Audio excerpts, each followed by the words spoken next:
Welcome to the TryPod season 2024 announcement. We're going to talk plans and punting theory. I'm joined by my good friend Nakul from Wicky, who's also going to share the plans of Wicky. We're going to talk to you. The reason we're coming to you together is because we're going to be doing a lot of collaboration between the two companies this year to try and bring punters and our communities an absolute smorgasbord of everything you could ever want and wish for to add to your footy punting and just general entertainment and enjoyment. So welcome, Nakul. Excited to talk about what we've got planned for everyone this year.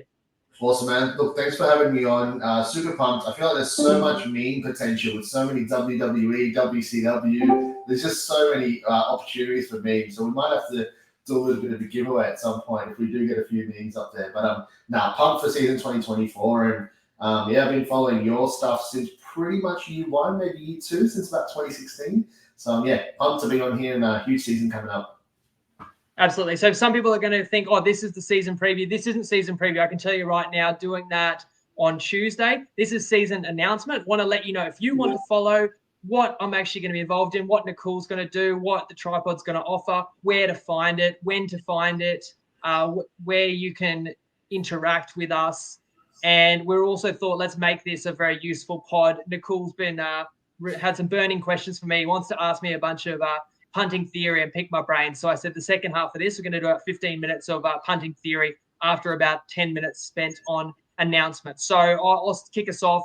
This will be the 10th year of the TryPod, and I am bringing it back. Ultimately, I'm still super passionate about the TryPod. I love the community that we've created. I love the challenge of taking on the NRL. I love following the NRL, but trying to break it down, punting it, riding the highs and lows. And probably that's a good place to start is that, look, we've had 9 seasons. They've all been winning seasons, each on their own by any measure. But full accountability, I will be the first to say last year was my worst in terms of best bet results, only around 53% successful. So it's probably a positive when you can say even your worst ever season was still a winning season. But I know the pressure's on me, like it is every year, that I've got to prove myself each and every year. So I'm going to be working as hard as ever to do well this year.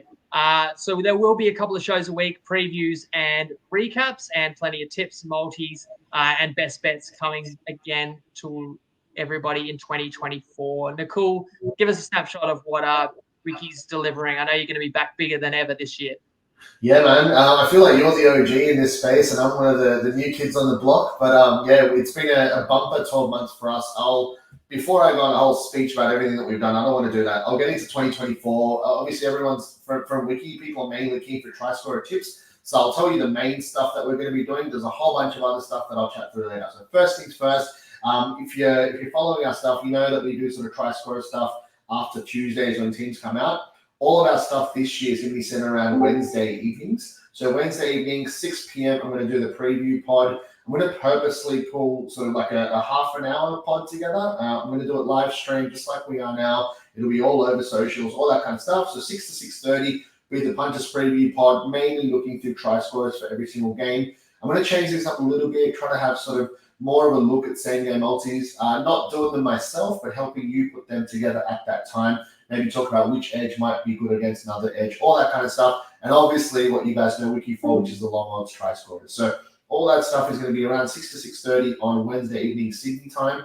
Straight after that, the odds comparison tool, first and anytime try scorer, free for everyone, as it was last season. That'll be up Wednesday evening just after the pod. And straight after that, the Punters preview article. Again, it'll be a mixture of what you know us for, the long shot try scorer stuff, but also a quick look at how you might want to frame your same game multis, all that kind of stuff. So that's the basic plan very quickly for Wicky. And if you Google Wicky Linktree, odds comparison tool, Discord, all the rest of it, that's all there as well. So I'll talk about Wicky firstly. I think I can hear some notifications going off your computer. I don't know if you're able to mute that. We're picking up on the mic. I've really appreciated everything that Nakul's brought to our community, everything he's contributed. He's been very generous with the amount of tips and knowledge that he's shared. And obviously a lot of them are built around a real statistical breakdown, and they're using the tools that Wicky have at their disposal. And more than ever, people love and want try scorer tips. So I've seen how popular Nakul's tips are, and I've seen the demand. And of course, then whether you're playing try scorers at long odds that Nakul tips out, or whether you're building them into your SGMs, which are again increasingly popular. And I I understand it, and I've got to evolve. And last year I brought in a weekly same game multi, and we did really well with that. And I want to give the people what they want. So I know that Nakul, what he brings to the table is very enticing for a number of footy punters and fans. So Nakul's going to be part of the group again, but we're actually merging a lot of our content. So Nakul mentioned visit the Wiki website. Nakul has helped take a load off my shoulders this season by me being able to basically park the TryPod website and make that idle and move any content that I'm involved in onto the Wiki website as well. It's a better website. Nakul has staff working for him to actually make it a legit website, unlike me, who's a one-man band. So you can find anything I've done on the Wiki website now. There's a TryPod hub, so check that out. We're going to also, be collaborating where we can. Nakul will have an involvement in the TryPod weekly preview, which big news this year is going to move to Tuesday night. So firstly, I'll tell you, Tuesday night, 5:30 New South Wales time. Now, I appreciate that's 4:30 Queensland time where I live. The reason being that's going to be 1.5 hours after team lists. Now, part of that is when I'm most available, along with my co-host. But it's also, we do think that there's going to be a greater advantage to the punters by getting in on a Tuesday night. Now, there's pros and cons no matter when you do the pod. We're certainly not going to be attempting to be like, oh, Nico Hines didn't get named this week. Everyone bet against the Sharks. Understanding that when team lists drop, there can be a little bit of a shake-up in the marketplace, but odds aren't going to be incorrect for more than a couple of minutes. It's not a case of that. The pod will be at an hour and a half after team lists. The dust will settle, but it will be a live show, including now that we're doing these vertical format and available on Instagram, which is a game changer for us. It will be kind of an appointment viewing that I will have already been in the lab on Tuesday. I will have already have an idea of who I like. Then I will have a good hour to then absorb the team list and see what any pieces that have moved, and then find the best bets that I think are on the board. And by getting in essentially 24 hours earlier, it may allow me to find some bets that possibly wouldn't have been there the next day, but also so therefore giving the punters maybe the best crack at it, and also becoming a show that really can react to the latest news about team lists. There's always still going to be uncertainty. There's going to be players that are named, but they're 50-50, or there's players in the reserves. But no matter when you do a pod, that's the case. And by doing it Tuesday, it's out to you earlier as well. So you can watch it live with us, which is what we love, and interact with us. It's going to be interactive, but catch it later Tuesday night. It's still going to be available everywhere you're used to. So your podcast streams, YouTube feed, Facebook feed, and all that afterwards. So catch it later, and then, catch it on Wednesday. So we're getting in earlier, gives you more time to consume it. We'll still do a recap show within 15 minutes of full time. When I say we, you want to know who my co-host is this year, because I'm well aware that I worked with Alex for 6 years. I want to say 6. And when Alex moved on to greener pastures, I did a solo year. How can I ever replace Alex? After the Padonis was kind enough to lend his services, and I did a year with the Padonis. Then last year we brought Clarkey on. If I keep changing the host, people are going to think something about me. Well, the host for 2024 will be this man. Yeah, g'day everyone. Dane here from Clarkey's Rugby League column. Hopefully you are enjoying the 2024 season preview with Nakul and Winnie. Figured it'd be a really good time for myself to jump on and announce that I am back for a second season here on the lovely and amazing TryPod. Now, I'm really excited, obviously, to be back for my second sophomore season here, but we will be running the preview show at a new time this year, so I'll leave Winnie to explain those details, but it's something we're both really excited for. We think it'll give the show an edge of interaction with the community and really make it a little bit more spontaneous and off the cuff, which we're both really excited for this year. Look forward to seeing you all as the year unfolds, and hopefully we have another huge year here on TryPod for Winnie's 10th year in charge, which is just absolutely superb and something he deserves all the credit in the world for. Cheers, legends. Enjoy this show, and hopefully you enjoy some of ours later in the year. Thanks, Clarkey. Anything from you, Nakul? I still feel like I've got a little more to announce, but what's your response as a TryPod follower yourself? No, 100%. I feel like as professional as Clarkey is, I'm exactly the opposite. I'm very much off the cuff. So I guess a couple of things I'll take off your plate admin-wise. So you mentioned, obviously, you can find all the TryPod's content on the Wiki Content Hub. We've tried to make that as easy as possible for you guys to find. So if you literally go wiki.ai/TryPod or Google Wiki Linktree, either of those two, you'll find it straight there. all the sort of bookie sign-up links, all the podcast links, all that kind of stuff, all in one place right there for you. So we are trying to make things easier for both of us, but B, easier for all of you. So that's one really important thing I wanted to clarify. In terms of the community, so obviously TryPod, as I said, I've been pretty much listening to you guys since you started. You guys are huge in terms of the podcast, TryPod Poddy, and obviously successful podcast, but also the Facebook group, best part of 30,000 people on there. So the two things that you do extremely well, probably the two things that we don't do very well. Our Discord popped off last year. Our website gets quite a few views and we kind of do well there. So in terms of bringing things together where you can interact with us, obviously the TryPod Punters Tips Forum, the Facebook group, that is there. It's not going anywhere. I love spending a bit of time on there as well. You see there's cricket going on in the background. I put a couple of tips on that for that as well. So the Facebook group there and the Wiki Discord, they're probably the two main hotspots. I'm going to try and drag Jacob along, spend a little bit of time on the Discord as well as the games are going on. So they're the two main places that you can hang out with us and chat to us. I also already mentioned the content now, very easy to find. Once again, guys, WICKY, wiki.ai/TryPod. So they're the main two things. There's a couple of, I know NRL season is what we're here for, and we're going to get straight into the punting theory and helping punters out. I'm going to ask you a few questions real quick. But a couple of things, I think I don't want to bring this off by bragging and the whole tips not slips and all that kind of stuff. But I do tip it, to be fair. So we started the NRL season off with Xavier Wilson scoring the last try last weekend at 67-1. That was awesome. But I can't brag about these without referencing the end to your NFL season. So I was hosting the NBA and the NFL pods with Jacob. And obviously, I'm pretty pumped about my NRL season last year. But you went absolutely on a tear the last 4 weeks of the NFL season. I might let you describe what the hell you did because that was absolutely incredible with the touchdown scorer tips, Jacob. That's true. I'm coming to the season in good form with my NFL at least. We hit a first touchdown scorer every single week, and that was with only 2 cracks at it each weekend for the playoffs. And I'm talking 11s, 13s, 34s, $5 in the Super Bowl. Hit a $21 in our playoff preview as well for leading rushes. So that was good fun. I missed out on my 3-point shootout comp. I'm sorry to say, guys. I've picked the winner 6 of the last 10 years, but last weekend was not one of it. Agonizingly runner-up in the 3-point shootout, unfortunately. But yeah, now and for the last couple of weeks, for sure, since Super Bowl, my attention's been completely turned to the rugby league. I'm loving the trials. I'm a little bit like Wayne Bennett, where I sit back and I don't do any public work in the trials. I get myself ready for the main season. But don't worry, I'm watching and I'm preparing and I'm getting everything ready. And look, mixed matchups are going to be back. I can tell you that. Same game multis are going to be back. Custom season multis is something you can look forward to next week. Nakul, speaking of try scorers, which is your specialty, which is another reason why things that you do complement so well what the TryPod does. I don't see it as a competition at all, but it's really just adding to everything we already offer. And by merging our groups to a certain degree, like inviting people who follow you into the TryPod group, pod followers into the Wiki Discord, because you got more people in your Wiki Discord, it's more active, and that makes it a better community. Like it's not great when it's quiet, and that's partly my fault, but also we were just new to Discord. So the TryPod Discord, essentially, we're just going to suggest people follow you in the Wiki Discord. But getting back to like your forte being try scorers, right? Which is awesome because you can build so many multis and same gamers around that.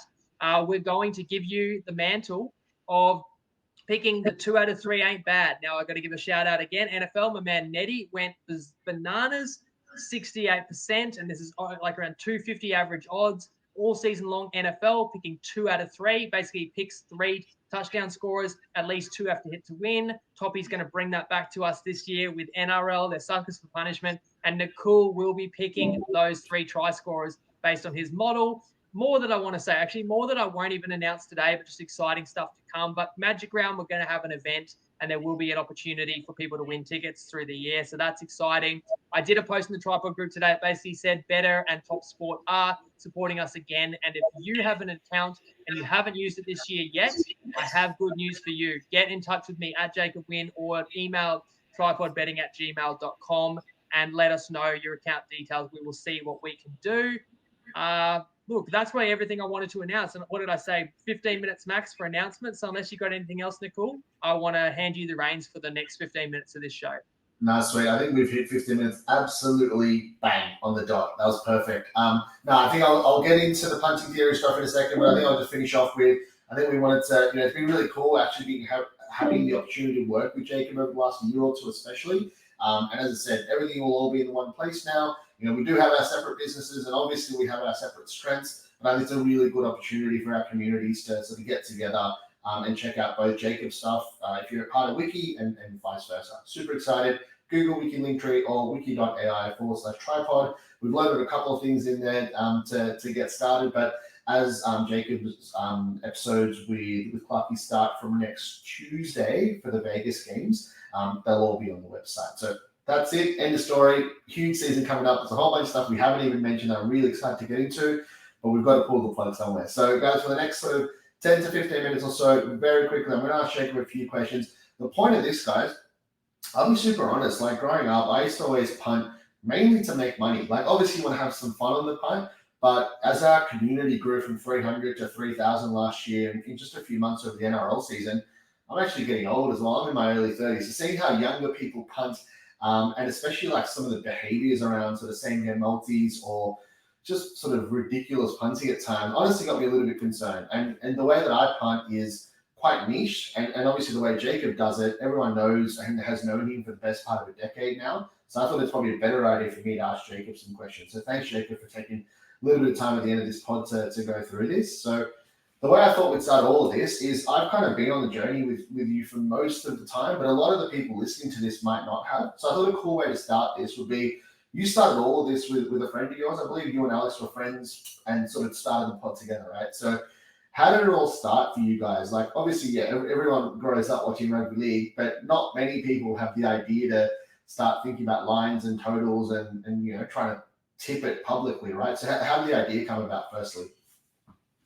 Yeah, I mean, for better or worse, I'm one of these people that got into punting from a very early age, where you start with your dollar or two on the Melbourne Cup at the age of 6, genuinely. And I had an interest like ever since I was young, and I was finding ways, let's just say that, to have bets like I can remember the 2002 World Cup or various events through my formative years. And at first it was a case of bet on what I think will happen, and always loving the sport and having my opinions, but learning that didn't seem to work too well financially, just purely betting on what you think will happen, and investigating more into the industry and various resources, and reading and listening and watching anything I could, and kind of learning that there has to be a tactic to this, and that if the majority of people aren't winning, then what are the majority of people doing?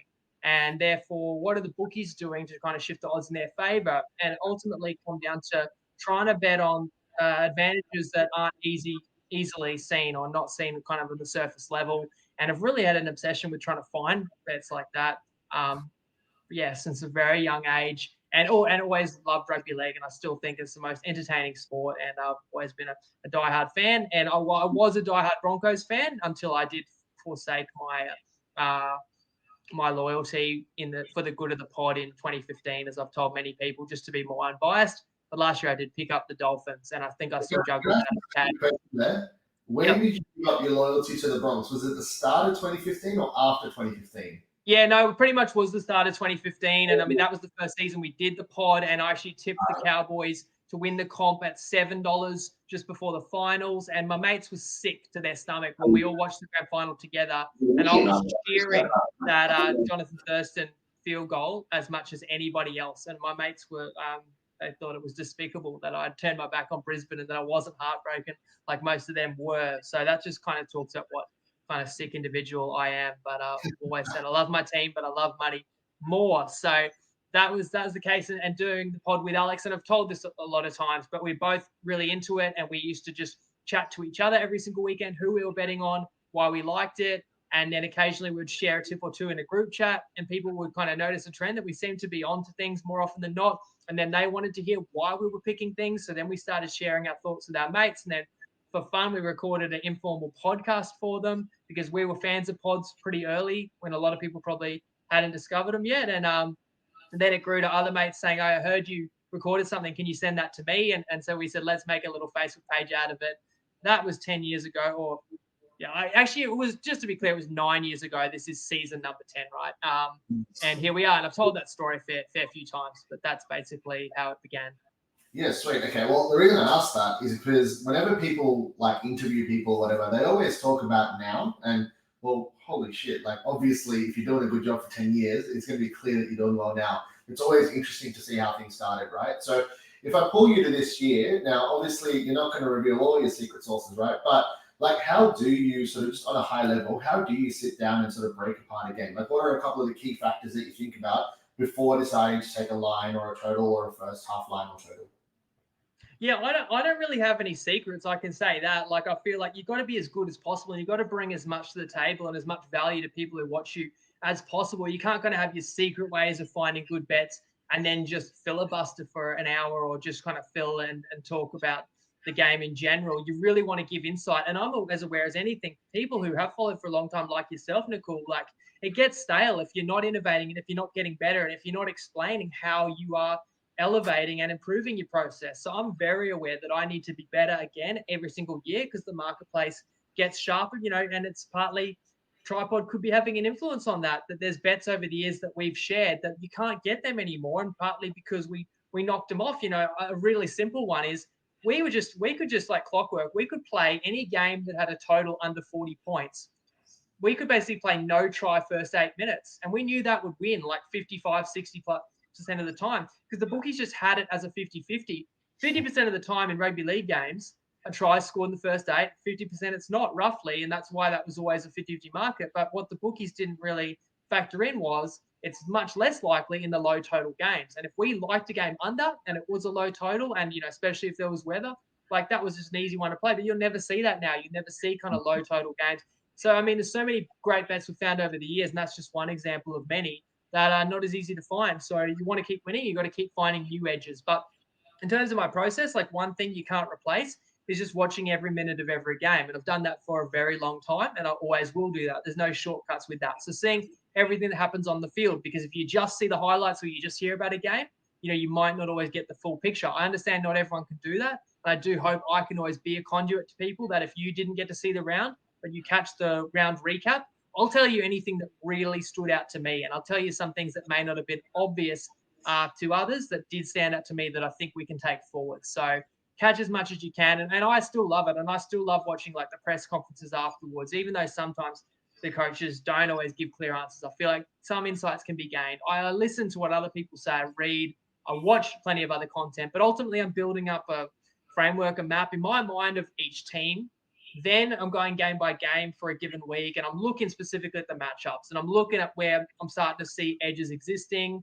But then beyond the players, I'm factoring out other intangibles, all the things that I always talk about, the rest, the travel, motivation, tangibles and intangibles, but ultimately trying to get an idea in my mind just where there could be an advantage in the marketplace. And that means that my opinion differs to the marketplace, because if I think the same as everybody else, I can't really make a successful bet. Then when I've kind of got my lanes or where I think there's going to be opportunities, then I start to hunt odds. So that's when I'm really diving in. And then, having experience in knowing, all right, like where you can sometimes find the best edge and how to exercise that. Because if you like a team to win, okay, but why do I really like them to win? Is it because I just think the other side can't stop them? So then maybe I like that team over, or, is it the opposite that I think they're going to be very hard to break down? So we look in unders, or is it about fatigue and we want to play more second half? Is it about how this team's going to come out? We want to play first half.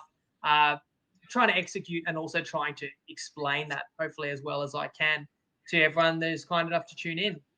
That's awesome. And I'm so keen for more people who, like, I think arguably our community that we built, especially in the last 12 months, there might be a lot of a younger following. And I'm really keen for them to listen to this and listen to your pods, because I think I've mentioned this to you before. I don't actually like betting sort of bigger stakes on line bets. So I don't actually punt on a lot of your tips, even though I know that they're successful. I just love listening to your sort of insights on the game. And I hope that can sort of help a lot of the guys that might be new to your stuff. I think, look, one thing I will say, just from an individual point of view, even, like, this is an exciting time of the year, right? Like, you've had a few weeks where there's not that much on. I know there's American sport on and a bunch of other stuff, but in terms of like prime time Aussie sport, we had the cricket over the summer, the NRL and the AFL about to start. A lot of people from a punting perspective probably really excited. And I'm telling you one thing, please don't go too hard on the preseason games. NRL round one's only a week away.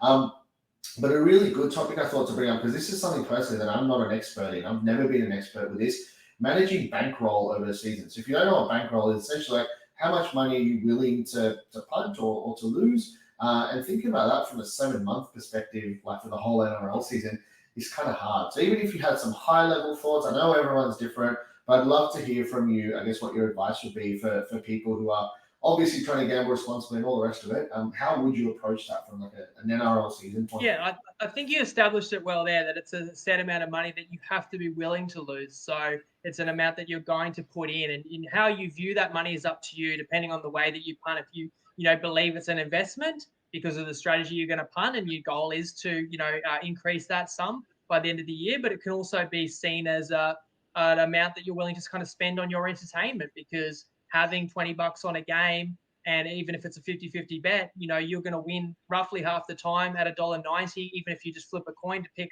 who you go for. Long term, you're going to be a loser there, right? 50% winners at $1.90 is not profitable, but you might be, the expected value is over the course of a season, you're kind of losing on average $1 or $2 a game, because you're still going to win half the time $19 $18 for your 20 that you risked. And that could be your price of entertainment, because you might get more enjoyment out of watching a Dragons Bulldogs game for 2 hours than you would have otherwise. And hey, it costs $25 to go see a movie. You might enjoy Dragons Bulldogs more if you had a multi on it, or if you had a bet on it. So if it's the price of entertainment, that's fine too. And obviously just understand that. But establish your bankroll. You can do it for a full season, or if cash flow, you prefer to manage it, maybe like look at it a month at a time. This is what I'm willing to budget to bet for that month, and then breaking it down into percentages. So and you really don't bet big percentages, because you want to protect yourself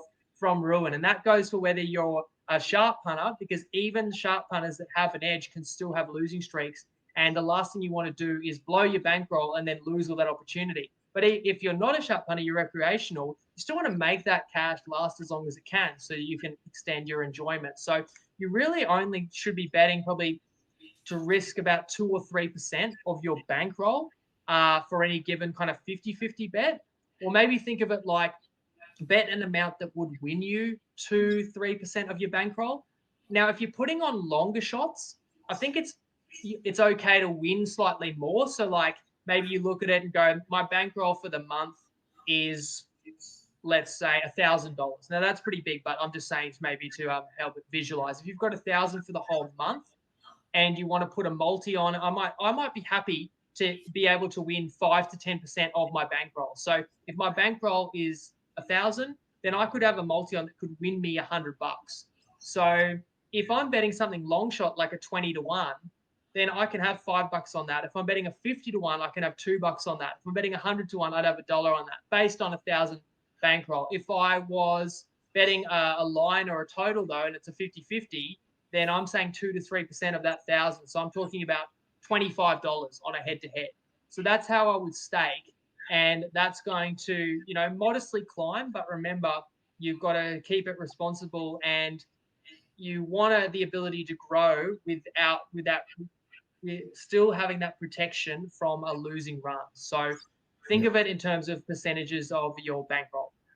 Yeah, and I like that last bit that you mentioned around if you do have a few winners, I think people get overconfident a little bit. And look, it probably is because I'm a little bit older now, but I see a lot of people on Discord, I assume the younger crowd, joking a lot about, oh yeah, I'm on a shit run, I need a winner. And there's a lot of trolling or joking about this stuff, and that's fine because everyone's talk shit online, right? But really it's not fun. It can be a serious issue. So please do gamble responsibly. And if you're doing this for fun, which 99% of you probably are, or even if you think, as Jacob said, you have an edge, it's still important to think about what is your bankroll and manage that your staking over time.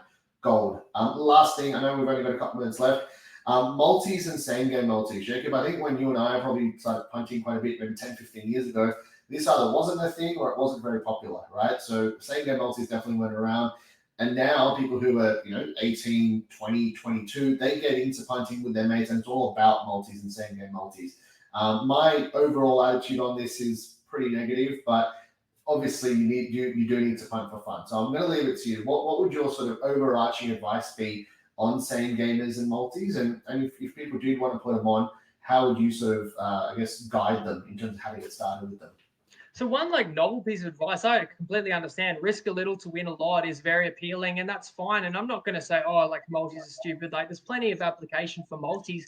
One is it can actually be a more responsible way to punt. That if you want to have an interest in the Thursday night footy game, you could put a multi on for the round. And so instead of having like $50 or $100 on one game that's on a Thursday night, throw $5 on a multi, and you can still kind of feel like you've got $200 on the line, because the ultimate payout of the multi might be 200. You need that five. And look, if it wins, you write it on and you don't have to reinvest. If it loses, you only lost five, maybe reinvest another five on the Friday. Like it can actually be a more responsible way to play rather than starting with a bigger stake and trying to play kind of an all or nothing for one leg. But in terms of if you are trying to exercise an edge and make money with the multi, the same rules apply for singles. Each and every leg of that multi needs to be a plus expected value, meaning that those odds need to be greater than the implied probability is suggesting in your belief. So every single multi, the biggest mistake I see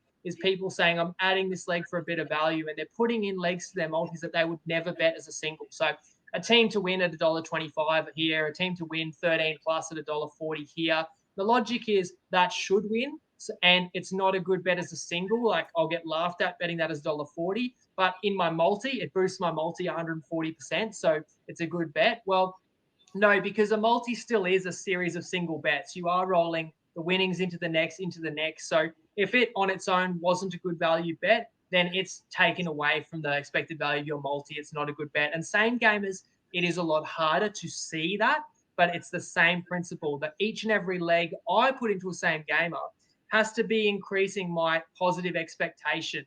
And that means I have to understand the correlation that if I bet on Ravalawa to score and I want the Eels to win, I understand I'm not going to get the full odds of both of those, but I have to understand that the combination of those two is still greater than what I think the actual likelihood of that outcome is. So I really want to get into the science of our same game multis and the process, being in the lab and talking about how I think about it. And I reckon I can teach people a lot about common mistakes to avoid getting ripped off, because they're a high margin product for the bookies. But this is a brief chat, but I certainly can share more. But the biggest takeaway is each and every leg you put in has got to be in there for a reason and has to be value basically as a single. Yeah, awesome. Well, as I said, like we've just ticked over 30 minutes, so we'll leave it there. But guys, if you have enjoyed some of this stuff, like obviously, everyone's sort of like usually follows us just for our tips, but Jacob's volunteered his time to go through some of this stuff for you guys. So if you do have any follow-up questions, or if you genuinely enjoyed listening to this, let us know. It gives us the motivation, the incentive to maybe do one of these again later on in the year. Because it is good fun from our end, but we also don't want to bore the shit out of you with too much of it, right? So just let us know if you are interested. We will do it again. Just one quick thing on value. One thing that bloody kills me is people adding on the leg and saying it's value. I think people misinterpret a higher price for better value.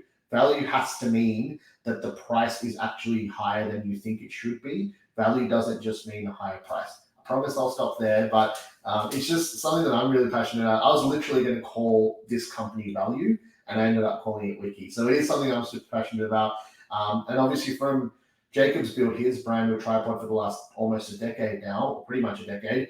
And I've built my brand for, let's say, the last 4 years or so. So we wouldn't have, I guess, taken on this step to collaborate a lot more together if we didn't really like each other as individuals, but also as brands. I think there's a whole bunch of fun stuff we're going to get from this. But yeah, thanks for wherever you're listening all over the place. Thanks for listening again. Google Wiki Linktree or wiki.ai/TryPod. You find all of TryPod Punters Tips Forum and everything from Jacob and from Wicky on those two links. But that's it for me, Jacob. I'll let you wrap up. Yeah, the thing about punting theory, it's not for everyone and people want different doses. But I would suggest if you want more, there's a Punting 101 series that you will find the link to the playlist on the Wiki/TryPod hub there, where it's like several 10 to 15 minute episodes. There's also the holy 12 hunting commandments, which is a big hour episode that I would implore everyone to listen or even re-listen ahead of the season. That's going to give you a lot of information that I will guarantee will help you enhance your punting. So plenty more if you want, if we've left you wanting more, that's where you can find more on the TryPod Hub on the Wiki website. Other than that, guys, have a great weekend. Thanks for tuning in. So pumped for a big year and plenty more for us to share and announce in the coming kind of days and weeks. But I can say I'll see you next Tuesday for the season preview. Thanks, Nakul, and have a good weekend as well, mate. Cheers. See you guys. Awesome.